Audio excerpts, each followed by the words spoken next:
छठ पूजा का इतिहास कई पौराणिक कथाओं से जुड़ा है। एक कथा के मुताबिक देवताओं और असुरों के बीच युद्ध में देवताओं को हार का सामना करना पड़ा था। तब देव माता अदिति ने संतान प्राप्ति के लिए छठी मैया की कठिन तपस्या की थी।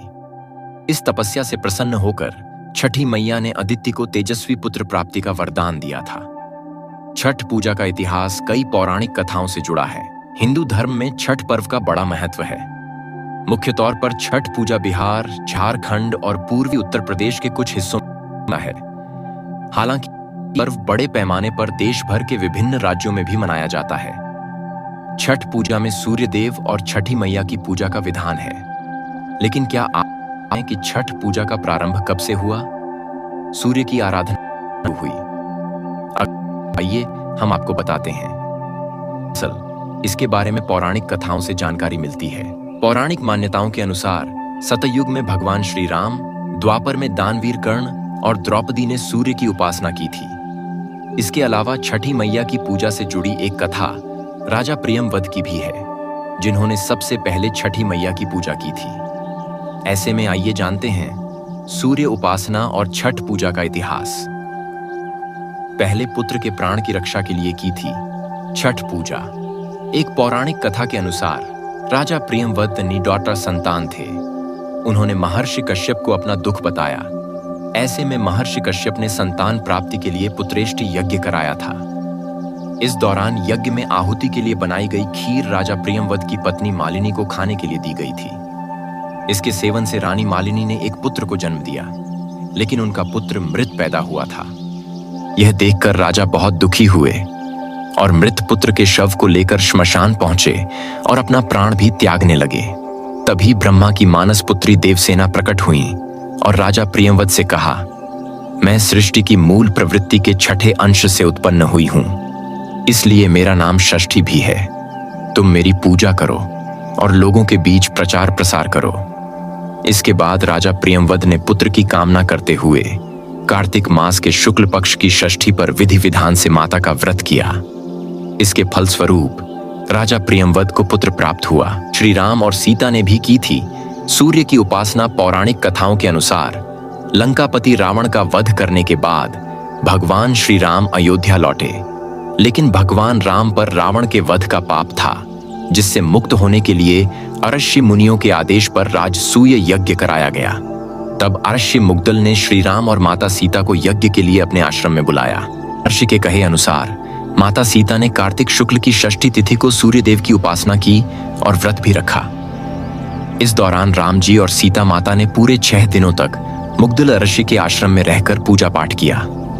इस तरह छठ पर्व का इतिहास रामायण काल से जुड़ा है। द्रौपदी ने रखा था छठ व्रत। पौराणिक कथाओं के अनुसार छठ व्रत के प्रारंभ को द्रौपदी से भी जोड़ा जाता है।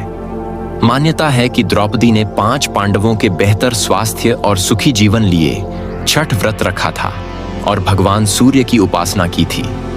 इसी के परिणाम स्वरूप पांडवों को उनका खोया हुए राज्यपाट वापस मिला था। दानवीर कर्ण ने की थी सूर्य पूजा। महाभारत के अनुसार दानवीर कर्ण सूर्य के पुत्र थे। वह प्रतिदिन सूर्य की उपासना करते थे। इस प्रकार देखा जाए तो सबसे पहले कर्ण ने ही सूर्य की उपासना शुरू की थी।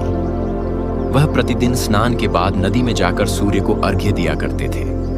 तो चलिए अब छठ महापर्व से जुड़ी कुछ रोचक तथ्यों के बारे में। छठ पूजा में हर जगह बौस का सूप बनाया जाता है, लेकिन छठ पूजा में प्रयोग किया जाने वाला तांबे का सूप केवल वाराणसी में ही बनाया जाता है और वाराणसी से ही देश और विदेशों में भी एक्सपोर्ट किया जाता है। ये सूप आज भी वही तरीके और बारीकी से बनाया जाता है जिस तरीके से बरसों पूर्व बनाया जाता था। ये सूप पूर्णतः तांबे का बनाया जाता है, जिसे अधिक मजबूत बनाने के लिए किनारों पर लोहे की तक लगाई जाती है। इस सूप पर छठी मैया के साथ साथ छठ से जुड़े शुभ चिन्हों को अंकित किया जाता है। मालूम है कि छठ महापर्व का शुरुआत नहाए खाए से शुरू होती है। नहाए खाए के दिन चावल और कद्दू की सब्जी खाने की परंपरा है। लेकिन क्या आप जानते हैं कि बिना कद्दू की सब्जी खाए बिना इस व्रत को धारण नहीं किया जा सकता?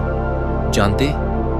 कार्तिक शुक्ल पक्ष की षष्ठी को मनाया जाने के कारण इस व्रत का नाम छठ पड़ा। छठी मैया को अलग अलग नाम से भी जाना जाता है, लेकिन क्या आप जाने हैं कि मां दुर्गा का छठा स्वरूप भी छठी मैया का है, जिसे हम नवरात्रि के दिनों में मां कात्यायनी माता के रूप में पूजते हैं। क्या आपको पता है, वैज्ञानिकों के अनुसार छठ की षष्ठी तिथि को सूर्य की अल्ट्रावायलेट रे पृथ्वी पर सामान्य से अधिक मात्रा में सक्रिय होती है, जो हमारे स्वास्थ्य के लिए बहुत ही हानिकारक होती है। शायद इस अल्ट्रावायलेट रे के दुष्प्रभाव को कम करने के लिए छठ महापर्व मनाया जाता है। तो दोस्तों, हमें उन सभी छठ व्रतियों का शुक्रगुजार होना चाहिए जिनके वजह से हम इस अल्ट्रावायलेट रे से बच पाते हैं। उम्मीद करता हूं कि आपको आज की ये वीडियो पसंद आई होगी, तो कृपया इस वीडियो को अधिक से अधिक लोगों तक शेयर करें ताकि छठी माँ की महिमा को ज्यादा से ज्यादा लोगों तक फैलाया जा सके। छठी माँ की कृपा दृष्टि सदैव आप सभी पर बनी रहे, आपकी सारी मनोकामनाएं पूर्ण हों। मिलता हूं फिर अगली वीडियो में, तब तक आप सभी खुश और स्वस्थ रहें। जय छठी मैया।